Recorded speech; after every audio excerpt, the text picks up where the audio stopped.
സത്യത്തിൽ 40 ദിവസങ്ങളായെങ്കിലും ഇന്ന് വരെ നമുക്ക് ഉസ്താദ് വഫാത്തായിട്ടുണ്ട് എന്നുള്ളതിനെ സങ്കല്പിക്കാൻ പോലും കഴിയും.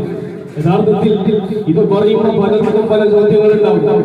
കാരണം ഖദറുകളാകെ വിശ്വസിക്കുന്നവരല്ലേ അപ്പൊ ഖദറുകളാകെ വിശ്വാസമില്ലാത്തത് കൊണ്ടല്ലേ ഖദറുകളാകെ നമുക്ക് വിശ്വാസമുണ്ട്.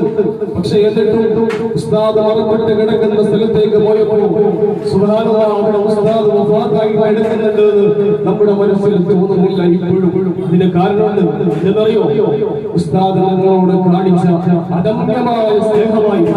നോക്കൂ നിങ്ങൾ, ഹബീബായ മുഹമ്മദ് റസൂലുള്ളാഹി സ്വല്ലല്ലാഹു അലൈഹി വസല്ലം തങ്ങൾ വഫാത്തായി എന്ന വിവരം കേട്ടപ്പോൾ മഹാനായ ഉമർ ഇബ്നുൽ ഖത്താബ് റളിയല്ലാഹു അൻഹു വാടി പിടിച്ചുകൊണ്ട് ചോദിച്ചില്ലേ, ആരടാ എന്റെ നബി സല്ലല്ലാഹു അലൈഹി വസല്ലം തങ്ങൾ വഫാത്തായി എന്ന് പറയുന്നവന്റെ ചങ്ങ ഞാൻ വെക്കുമെന്ന് ആർജവത്തോടെ ഗർജിച്ചില്ലേ മഹാനായ ഉമർ റളിയല്ലാഹു അൻഹു? അത് ഈമാനിന്റെ കുറവുകൊണ്ടാണോ? അല്ല, അദമ്യമായ സ്നേഹമാണ്. ഒരു സഹാബി റസൂലുള്ളാഹിന്റെ വഫാത്തിന്റെ വിവരം കേട്ടപ്പോ ബോധരഹിതനായി വീണ് മരിച്ചുപോയി. വേറൊരു സഹാബി റസൂലുള്ളാഹി സ്വല്ലല്ലാഹു അലൈഹി വസല്ലം തങ്ങൾ വഫാത്തായപ്പോ റസൂലുള്ളാഹിനെ കാണാത്ത കണ്ണുകൾ എനിക്ക് വേണ്ടാന്ന് പറഞ്ഞിട്ട് ഇരു കരങ്ങളെ കൊണ്ട് ഇരു വിരലുകളെ കൊണ്ട് തന്റെ കണ്ണുകൾ പറിച്ച് വലിച്ചെറിഞ്ഞിട്ടുണ്ട്. എന്തെന്നറിയോ? റസൂലുള്ളാഹി സ്വല്ലല്ലാഹു അലൈഹി വസല്ലം തങ്ങളെ ഈ സ്വഹാബികൾ സ്നേഹിച്ചിരുന്നു. പക്ഷെ അതിനേക്കാൾ കൂടുതൽ നബി സല്ലല്ലാഹു അലൈഹി വസല്ലം തങ്ങൾ സ്വഹാബികൾ സ്നേഹിച്ചിരുന്നു. നമ്മൾ പല ആളുകളോട് സ്നേഹമുണ്ട്. പക്ഷേ അഭിനന്ദനായ നമ്മുടെ ശൈഖുന ഞങ്ങൾ ഉസ്താദിനെ സ്നേഹിച്ചതിനേക്കാൾ കൂടുതൽ ഞങ്ങളെ സ്നേഹിച്ചിരുന്നു. ഉസ്താദ് നമ്മളെ വിളിച്ചില്ലെന്ന് പറയുന്നു. 7 കൊല്ലം ഉസ്താദിനെ വിളിച്ചവരാണ് സാധുവായിരുന്നത്. ഉസ്താദ് എന്നെ വിളിച്ചിരുന്നത് അതല്ല എന്റെ കൂടെയുള്ള എന്റെ കൂട്ടുകാരെ ശരീക്കന്മാരെ ഉസ്താദിന്റെ ശിഷ്യന്മാരെ ഉസ്താദ് സ്നേഹത്തോടെ വിളിക്കാറുള്ളത് നമ്മുടെ പേരല്ല, അത്ര സ്നേഹത്തോടെ ഒരു കുഞ്ഞുങ്ങളെ പോലെ ഞങ്ങളെ കണ്ട് ഉസ്താദ് സ്നേഹിച്ചിരുന്നു. മാത്രമല്ല പ്രിയപ്പെട്ട സഹോദരങ്ങളെ, ആ ഉസ്താദ് നമ്മളെ വളരെയധികം ഉസ്താദ് നമ്മളെ സ്നേഹിച്ചിരുന്നു. മനസ്സിന്റെ അടിത്തട്ടിലാണ് ഉസ്താദ് സ്നേഹിച്ചത്. നമ്മൾ അങ്ങോട്ട് ചോദിച്ചില്ലെങ്കിലും ഇങ്ങോട്ട് കോൾ വിളിച്ചിട്ട് ഉസ്താദ് ഞങ്ങളോട് കാര്യങ്ങളൊക്കെ ചോദിച്ചു. ഞാൻ വിചാരിക്കുന്നത് ഇനി അങ്ങനെ ഒന്ന് ചോദിക്കാൻ, ആശ്വാസം പറയാൻ ഇനി നമുക്ക് ആരുമില്ല. ആരാണ് നമ്മളിനി കിടാവുന്ന വിളിക്കാൻ? നമുക്ക് വലിയ ധൈര്യമായിരുന്നു, വലിയ ആശ്വാസമായിരുന്നു. മഹാനായ മാണി ഉസ്താദ് പറഞ്ഞു, ഇത്രമേൽ ശിഷ്യന്മാർ ഉസ്താദിനെ സ്നേഹിക്കുന്ന, അല്ലെങ്കിൽ ഉസ്താദ് ശിഷ്യന്മാരെ സ്നേഹിക്കുന്ന ഒരു ഉസ്താദിനെയോ ശിഷ്യഗണത്തെയോ ഈ കാലഘട്ടത്തിന്റെ അടുത്ത് ഒരാളെയും ഞാൻ കണ്ടിട്ടില്ല എന്ന് ആ മഹാനായ പണ്ഡിതൻ പറഞ്ഞിട്ടുണ്ടെങ്കിൽ എന്റെ സഹോദരങ്ങളെ, ആരാണ് ശേഷം വളരെയധികം മറ്റുള്ളവരോട് തന്നെ എല്ലാവരോടും നല്ല രീതിയിലുള്ള പെരുമാറ്റമായിരുന്നു ഉസ്താദിന്റെ സ്വഭാവം. ഉസ്താദ് എപ്പോഴും നമുക്ക് സന്തോഷ വാർത്ത അറിയിക്കും. എന്തെങ്കിലും ശിഷ്യന്മാരുടെ വിഷയങ്ങളുണ്ടെങ്കിൽ, കല്യാണത്തിന്റെ വിഷയം, അല്ലെങ്കിൽ വീട് കുടിയിരിക്കലിന്റെ വിഷയം, അല്ലെങ്കിൽ നമുക്ക് എന്തെങ്കിലും കുട്ടികളുണ്ടായാൽ അത് ഉസ്താദ് ഗ്രൂപ്പിൽ വന്നിട്ട് ഒരു സന്തോഷം. ഈ അടുത്ത് എന്റെ ഭാര്യ ഏതോ ഒരു പ്രയാസത്തിൽപ്പെട്ടപ്പോ, ശരീരമാസകല വേദന അനുഭവപ്പെട്ടപ്പോ ഞാൻ ഉസ്താദിനോട് വിളിച്ചു പറഞ്ഞു, ഉസ്താദെ ഭാര്യയ്ക്ക് സുഖമില്ല, ശരീരമാസകല വേദനയാണ്, ഡോക്ടർമാർ സ്കാനിങ് ചെയ്യാൻ പറഞ്ഞിട്ടുണ്ട്. ഞാൻ ഉസ്താദിനോട് വിളിച്ചു പറഞ്ഞു. അപ്പോ ഉസ്താദ് പറഞ്ഞു, എന്നാൽ നീ എന്ത് ചെയ്ത്? പിന്നെ നിങ്ങൾ ഒരു കാര്യം ചെയ്യും, മഹാനായ ഷാദുൽ ഇമാമിന്റെ പേരിൽ 14 ഫാത്തിഹ ഓതിയിട്ട് ഹിസ്ബുൽ ഉസ്താദിന് ഷാദുൽ ഇമാമിനോട് അല്ലാത്ത മഹാന്മാരോടും വല്ലാത്ത ഇഷ്ടമായി. ഞാനതിലേക്കൊന്ന് കടക്കുന്നില്ല, സമയമില്ലാത്ത. ഏതായാലും ഉസ്താദിനെ പറഞ്ഞു. അങ്ങനെ പറഞ്ഞിട്ട് സുബ്ഹാനല്ലാഹ് ഞാൻ ഓതി, ഡോക്ടർമാരോട് പോയി അങ്ങനെ ചികിത്സിച്ച. പിന്നെ സ്കാനിങ് എടുത്ത് നോക്കുമ്പോൾ എല്ലാം നോർമലാണ്, ഒരു പ്രശ്നമില്ല. ഞാൻ ഉസ്താദിനോട് ഈ വിഷയം പറഞ്ഞപ്പോ ഉസ്താദിനോട് വല്ലാത്തൊരു വാർത്തായിരുന്നു. എന്നെ പിടിച്ചവർ ഒന്നും പേടിക്കണ്ടാണ്. മഹാനായ ശൈഖ് ജിലാനി തങ്ങൾ പറഞ്ഞതുപോലെ മഹാനായ ഷാദുൽ ഇമാമിനെ ആര് പിടിക്കുന്നുണ്ടോ, എന്റെ ശിഷ്യന്മാർ പ്രത്യേകിച്ച് നിങ്ങളൊക്കെ ഉസ്താദിന്റെ ശിഷ്യന്മാർ ഓതുന്നവരാണ്. അതുകൊണ്ട് ഷാദുൽ ഇമാം എന്റെ ശിഷ്യന്മാരെ വായിക്കില്ല എന്ന് പറഞ്ഞിട്ട് ഉസ്താദിനോട് പറഞ്ഞു, നിങ്ങളുടെ സുഖദുഃഖങ്ങളിലും, നിങ്ങളുടെ സന്തോഷങ്ങളിലും, നിങ്ങളുടെ വേദനകളിലും, നിങ്ങളുടെ മുഴുവൻ വിഷയങ്ങളിലും സാധുവായി ഞാനുണ്ടാകുമെന്ന് പറഞ്ഞിട്ടാണ് ഉസ്താദ് നമ്മളിൽ നിന്ന് വിട പറഞ്ഞു പോയി. ഇനി ആരും അങ്ങനെ സമാധാനം പറയാം. ഉസ്താദ് ഉസ്താദിന്റെ ആ ദുആയിൽ നമുക്ക് വലിയ പ്രതീക്ഷ, വലിയ തണലായിരുന്നു ഉസ്താദ്. ആ ഉസ്താദ് നമ്മിൽ നിന്ന് വിട്ടുപോകുന്നത് നമുക്ക് സഹിക്കാൻ കഴിയുന്നില്ല. ഏതായാലും എന്റെ പ്രിയപ്പെട്ടവരെ, വലിയ പണ്ഡിതനായിരുന്നു. ഉസ്താദിനെ കുറിച്ച് പലർക്കും അറിയില്ല. മഹാനരായ ശൈഖുന ദർസിൽ പഠിക്കുമ്പോൾ തന്നെ വലിയ ഉസ്താദുമാരുണ്ടായി. മഹാനായ മാണി ഉസ്താദ്, പുളിക്കൂർ ഉസ്താദ്, ഉമർ ഉസ്താദ്, മച്ചമ്പാടി ഉസ്താദ് അടക്കമുള്ള വലിയ 3 മുദരിസുമാർ. ഈ മുദരിസമാർ ദർസെടുത്തു കഴിഞ്ഞാൽ പിന്നെ അവിടെ 4ാമതൊരു മുദരിസായിട്ടുണ്ടായിരുന്നത് പഠിക്കുന്ന സമയത്ത് തന്നെ ശൈഖുനയാണ്. അതിന് കാരണം ഉസ്താദ് ഒരൊറ്റ ദിവസം ലീവാക്കുക. സ്വന്തം പെങ്ങളുടെ കല്യാണത്തിന് രാവിലെ പോയിട്ട് വൈകുന്നേരം ദർസിലെത്തി. മാത്രമല്ല, ഒരു ദിവസം അൽഫിയ പഠിക്കുന്ന സമയത്ത് ഉസ്താദ് ഒരൊറ്റ പാഠം നഷ്ടപ്പെട്ടതിന്റെ പേരിൽ ഉസ്താദുമാരുടെ പൊട്ടി കഴിഞ്ഞിട്ടുണ്ട്. ആ പാഠം വീണ്ടും ഉസ്താദുമാരെ കൊണ്ടെടുപ്പിച്ചിട്ടുണ്ട്. പ്രിയപ്പെട്ട സഹോദരങ്ങളെ, ഉമർ ഉസ്താദ്, മാണി ഉസ്താദ് ഒക്കെ പറയുന്നത് അത് ലീവ് കിട്ടിയാൽ വീട്ടിൽ പോകില്ല. റമളാനിലടക്കം സ്ഥാപനത്തിൽ ഇരുന്നുകൊണ്ട് ഓടുമായിരുന്നു, ദർസ് പഠിക്കുമായിരുന്നു, ചൊല്ലിക്കൊടുക്കുമായിരുന്നു.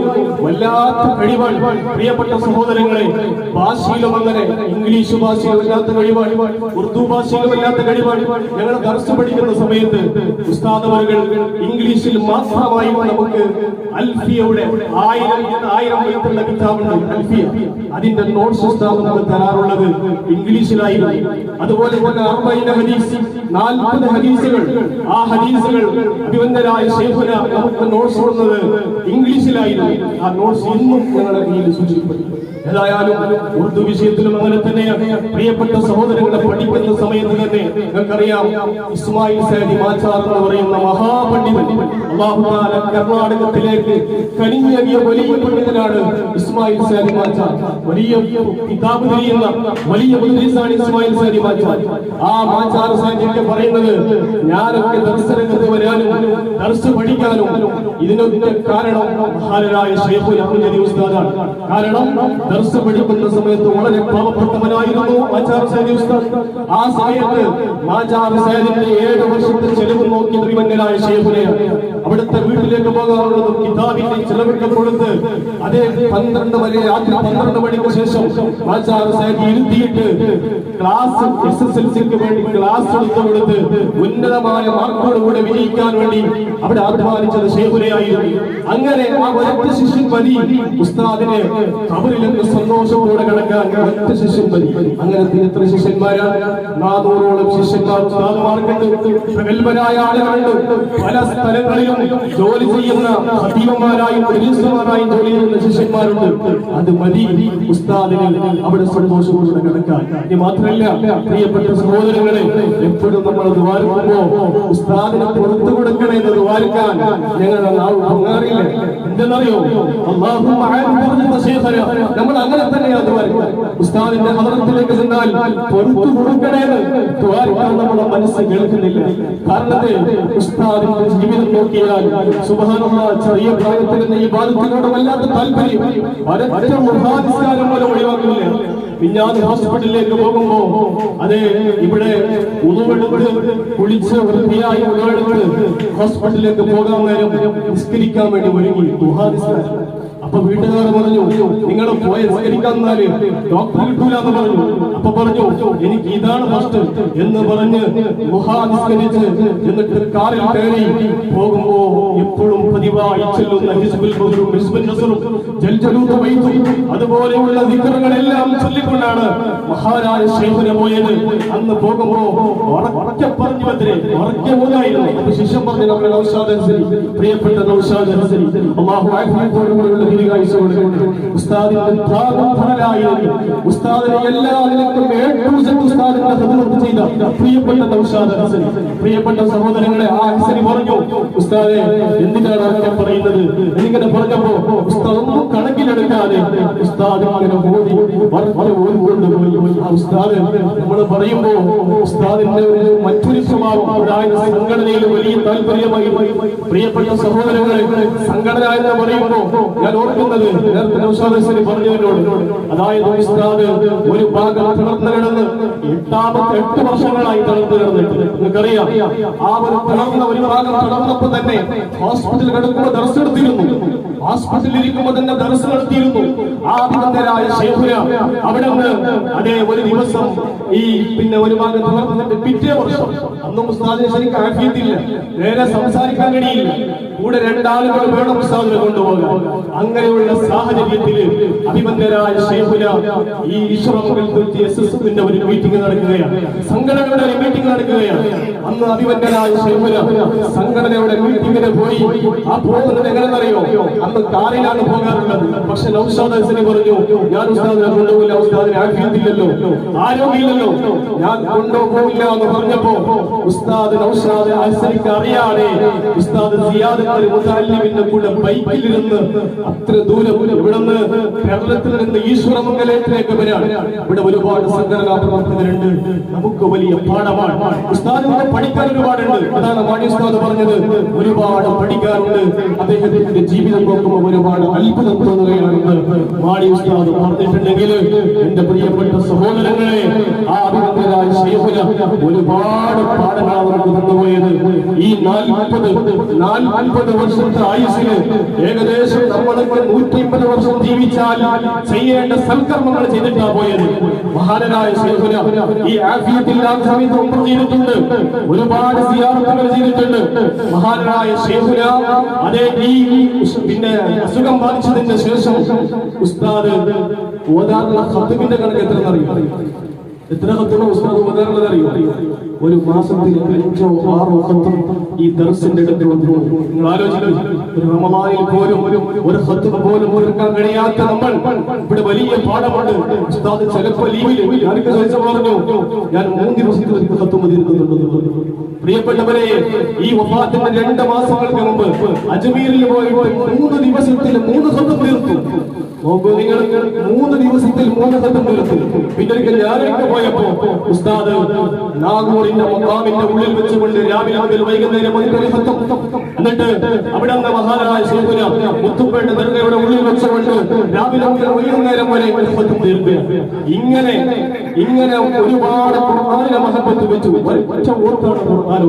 സുബ്ഹാനല്ലാഹ്, ഞാനൊരിക്കലും ഉസ്താദിനെ ആഫിയത്ത് ഇങ്ങനെ ആ ഹാർട്ടിന്റെ ആ സൂക്കട് വന്നപ്പോ ഞാൻ ഉസ്താദിനോട് പറഞ്ഞു, ഉസ്താദ് ഓതുന്നത് കൊണ്ടാണ് ഉസ്താദിനെ ഇങ്ങനെ വേറൊരാളുടെ കൂടുതൽ ഓത്തുകൂടിയപ്പോ അങ്ങനെ ആവല്ലോ. ഓത്തുകൂടിയപ്പോഴായിരിക്കും ഈ ഹാർട്ടിന്റെ സൂക്കട് കൂടിയതിൽ ഞാൻ ആരോടൊരാളോട് പറഞ്ഞു. അത് ഉസ്താദിന്റെ കാതിലേക്ക് എത്തി. ഉസ്താദ് ഞാനൊക്കെ പോയപ്പോ പറഞ്ഞു, നിങ്ങൾക്കൊക്കെ അല്ലാഹു ആഫിയത്ത് തന്നിട്ടുണ്ട്, നിങ്ങൾക്ക് നല്ല ആരോഗ്യമുണ്ട്, നിങ്ങൾക്ക് നല്ല ഖതീബായിട്ട് ജോലി ചെയ്യാം, ദീനി ദഅവത്ത് നടത്താം, ഒക്കെ ചെയ്യാം. പക്ഷെ എനിക്കൊന്നുമില്ലല്ലോ, എനിക്കിത് മാത്രമാണുള്ളതെന്ന് പറഞ്ഞിട്ട് ഉസ്താദ് വീണ്ടും ഇങ്ങനെ ഖുർആൻ ഓതുകയാണ്. ഞാൻ പറഞ്ഞു വന്നത് ഒരുപാട് പാഠങ്ങളാണ് മഹാനായ ശൈഖുന നമുക്ക് തന്നുപോയത്. ഇനി അങ്ങനെ സമാധാനം പറയാൻ ഞങ്ങളുടെ ശിഷ്യന്മാരുടെ കൂട്ടത്തില് നമുക്ക് ശിഷ്യന്മാർക്ക് സമാധാനം പറയാം. ഇത് ഒരാളില്ല എന്ന് പറയുമ്പോൾ വലിയ വിഷമമാണ്. ഏതായാലും അല്ലാഹു തആല ഉസ്താദിന്റെ ദർജ ഉയർത്തി കൊടുക്കുമാറാകട്ടെ. അല്ലാഹു തആല ഉസ്താദിന്റെ ഹബീബായ മുഹമ്മദ് റസൂലുള്ളാഹി സ്വല്ലല്ലാഹു അലൈഹി വസല്ലം തങ്ങളോടൊപ്പം നാളെ സ്വർഗ്ഗത്തിൽ ഒരുമിച്ച് കൂടിത്തന്ന് അനുഗ്രഹിക്കുമാറാകട്ടെ. അതുകൊണ്ട് പ്രിയപ്പെട്ട സഹോദരങ്ങളെ, ആ അഭിനന്ദനായ ശൈഖുന ഇന്ന് മറന്നു കിടക്കുന്നത് ദാറുൽ ഹുദ എന്ന് പറയുന്ന മഹത്തായ സ്ഥാപനത്തിലാണ്. ആ സ്ഥാപനത്തിൽ അഭിനന്ദനായ ശൈഖുന 10 വർഷം ഖിദ്മത്ത് ചെയ്തിട്ടുണ്ട്. 10 വർഷക്കാലം ഖിദ്മത്ത് ചെയ്തിട്ടുണ്ട്. അവിടെ ശൈഖുന ദർസ് നടത്തുന്ന സമയത്ത് ഒറ്റയ്ക്ക് ഒരു ദിവസം 14 സബക്ക് നടത്തും. 60ഓളം വരുന്ന കുട്ടികൾക്ക് 14 സബക്ക് നടത്തും. മാത്രല്ല, അതിനിടയിൽ ഈ കുട്ടികൾക്ക് വേണ്ടി ഓടി നടക്കും. ഒരു ദിവസം ശൈഖുന ഗൾഫിലേക്ക് യാത്ര പോകാൻ വേണ്ടി പിരിവിന് വേണ്ടി അന്നത്തെ തലേ ദിവസം അസർ സമയത്ത് ഉസ്താദ് ബൈക്കിൽ നിന്ന് വീണ് ഉസ്താദിന്റെ കയ്യിലേക്ക് പ്ലാസ്റ്റർ ഇടേണ്ട അവസ്ഥ വന്നു. ഞങ്ങൾ വിചാരിച്ചത് ഉസ്താദ് പോവില്ല. പക്ഷേ ആ കൈ അങ്ങനെ നെറ്റിപ്പിടിച്ചുകൊണ്ട് അഭിമന്യരായ ശൈഖുന ഗൾഫിലേക്ക് യാത്ര പോവുകയാണ്. ഉസ്താദിന്റെ ലക്ഷ്യം ഒന്നയാണ്, ഇൽമാണ്. ആ കുട്ടികൾ, പാവപ്പെട്ട കുട്ടികളൊന്നും മടങ്ങി പോകാൻ പാടില്ല. ഒരൊറ്റ കുട്ടിയും, ഏത് കുറ്റം കെട്ട കുട്ടിയും ഉസ്താദ് പുറത്താക്കൂല. എത്ര തമ്മാടിത്തരം കാണിച്ച കുട്ടിയാണെങ്കിലും ഉസ്താദ് പുറത്താക്കില്ല. ഉസ്താദിന്റെ പ്രത്യേകത എന്തായത്? അതിന് ഉസ്താദ് പറയുന്ന കാരണം, ഞാനെങ്ങാനും പുറത്താക്കിയാൽ ഈ കുട്ടി എവിടെയെങ്കിലും പോയിട്ട് മോശാവൂലേ അതാകാൻ പാടില്ല. ഈ കുട്ടി വളരണം, ഇത് ഉഷാറാകണം. അതുകൊണ്ട് ഉസ്താദ് അങ്ങനെ മുതഅല്ലിമീങ്ങളെ സ്നേഹിച്ചു, മുതഅല്ലിമീങ്ങൾക്ക് വേണ്ടി അധ്വാനിച്ചു.